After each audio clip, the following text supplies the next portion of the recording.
აშინება და შანტაჟი პირადობების ჩამორთმევის სქემა ზუგდიდში და დანაშაულებრივ საქმიანობაში ჩართული მაღალი თანამდებობის პირები. დანაშაულებრივი სქემის დეტალებზე ერთიანობა ნაციონალურ მოძრაობაში კიდევ ერთხელ ილაპარაკეს. ანა წითლიძემ ზუგდიდის რაიონში მოქმედი მაღალ ჩინოსნები დაასახელა, რომლებიც სავარაუდოდ უკანონო დავალებებს გასცემენ და მოქალაქეებს აშანტაჟებენ. ადგილობრივებისთვის დაშინებით პირადობის მოწმობების ჩამორთმევის ფაქტებზე ლაპარაკობს ორგანიზაცია სამართლიანი არჩევნებიც. მათი თქმით არსებობს მტკიცებულებები აუდიო ჩანაწერების სახით, სადაც მოქალაქეები მათზე განხორციელებულ ზეწოლაზე ლაპარაკობენ. დავით მანია ჩაგვერთება პირდაპირ ეთერში და მოგვიყვება დანაშაულებრივი სქემის დეტალებს. დიახსოფო ისევ და ისევ პირადობის მოწმობების ჩამორთმევის მცდელობები შეიძლება ითქვას, რადგან მიუხედავად ზეწოლებისა მოქალაქეებზე და ასევე სხვადასხვა უწყების თანამშრომლებზე ისინი არ ნებდებიან და არ აძლევენ პირადობის მოწმობებს. სწორედ ამ საკითხებთან დაკავშირებით ამდენით ბრიფინგი გამართა ერთიანობა ნაციონალური მოძრაობის ზუგდიდის ოფისის ხელმძღვანელმა ანა წითლიძემ. მან კიდევ ერთხელ დაასახელა ამ შემთხვევაში ერთი კონკრეტული პირი, ეს არის პოლიკარპე ჟღამაძე, რომელიც არის შინაგან საქმეთა სამინისტროს განსაკუთრებულ დავალებათა დეპარტამენტის ხელმძღვანელი ზუგდიდში. როგორც წითლიძის ბრიფინგიდან ვიგებთ, სწორედ ეს ადამიანი ახდენს ზეწოლას თავის თანამშრომლებზე და ავალდებულებს მათ, რომ მოიტანონ პირადობის დამადასტურებელი მოწმობები მასთან ოფისში და არა მხოლოდ თვითონ, არამედ მიიტანონ თავიანთი ოჯახის წევრების პირადობის მოწმობებიც. თუმცა როგორც ჩანს, ამ უკანონო დავალებას თანამშრომლები არ ემორჩილებიან და სწორედ აქედან გამომდინარე ამის შესახებ ინფორმაცია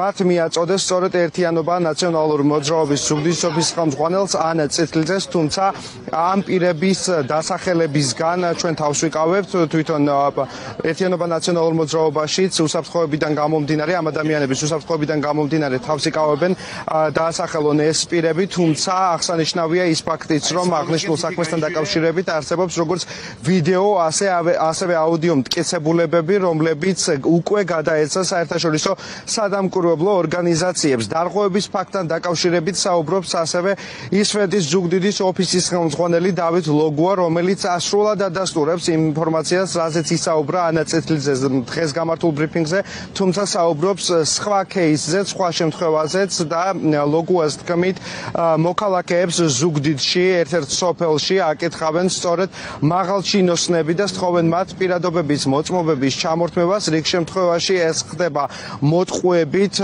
თითქოს ეხმარებიან მათ მოაგვარონ სოციალური პრობლემები, თუმცა როდესაც უარსღებულობენ მოქალაქეებისგან, აქ უკვე იწყება პირდაპირი დაშინება და მუქარა. თუმცა მიუხედავად ამ ყველაფრისა მოქალაქეები მაინც მაქსიმალურად ცდილობენ, რომ პირადობების მოწმობები არ გადასცენ მესამე პირს.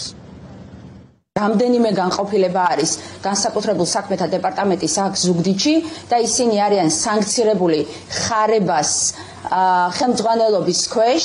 რამდენიმე დღის წინ ჩვენ აღნიშნული დეპარტამენტის თანამშრომლებმა მოგვაწოდეს ინფორმაცია, რომ ხელმძღვანელობა, კერძოდ მათი უფროსი პოლკოვნიკი პოლიკარპე ჟღამაძე მათგან ითხოვდა ჯერ ოჯახის წევრების სიას, შემდეგ საეჭვო ოჯახის წევრების, რომლებიც არ აძლევდნენ ხმას ქართულ ოცნებას, მათი პირადობის მოწმობების მიტანას განსაკუთრებულ დავალებათა დეპარტამენტში, რომ ეს ადამიანები ოპოზიციურად განწყობილი ადამიანები არ წასულიყვნენ არჩევნებზე. საუბარი არის ერთ-ერთ მოქალაქეზე, რომელიც ცხოვრობს ზუგდიდის მუნიციპალიტეტის ერთ-ერთ სოფელში, რომელმაც განაცხადა, რომ მასთან მივიდა ძალოვანი უწყების წარმომადგენელი და მოსთხოვა პირადობები 1000 ლარის სანაცვლოდ. საუბარია მის და მისი ოჯახის წევრის პირადობებზე.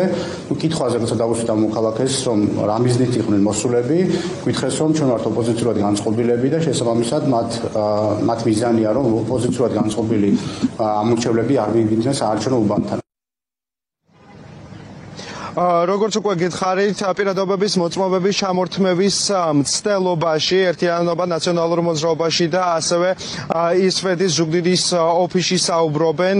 ცდელობა, იმიტომ რომ როგორც ჩანს, სხვადასხვა უწყებების თანამშრომლებს ეს ყოველ შემთხვევაში ამ დრომდე არ გამოსდით და სწორედ მათი უწყების თანამშრომლები ამხელენ ხოლმე მათ ძირითადად კონფიდენციალურობის დაცვით. ჩვენ რამდენიმე წუთის წინ ასევე მოგვაწოდეს ფოტო და ვიდეო მასალა, სადაც კარგად ჩანს, რომ სხვადასხვა უწყების თანამშრომლები, მათ შორის აფხაზეთის პოლიციის თანამშრომელი, რომელთან დაკავშირებითაც გასულ კვირასაც გააკეთა განცხადება ან წითლიძემ გადაადგილდებიან შენიღბულ ნომრიანი ავტომობილებით და ცდილობენ ასე დაიმალონ თითქოს და თუმცა ამის ამსახველი ვიდეო მასალა და ფოტომასალა სწორედ ახლა ტელეკომპანია ფორმულამ რამდენიმე წუთის წინ მოიპოვა აღნიშნულ ფაქტთან დაკავშირებით უკვე განხორციელდა კიდეც ზარი 112-ში თუმცა უწყებიდან ამ ყველაფერს არანაირი რეაგირება არ მოყოლია ისევე როგორც ერთიანობა ნაციონალურ მოძრაობაში ასევე ის სვედიდან მოუწოდებენ რომ აღნიშნულ ფაქტებთან დაკავშირებით დაიწყოს გამოძიება თუმცა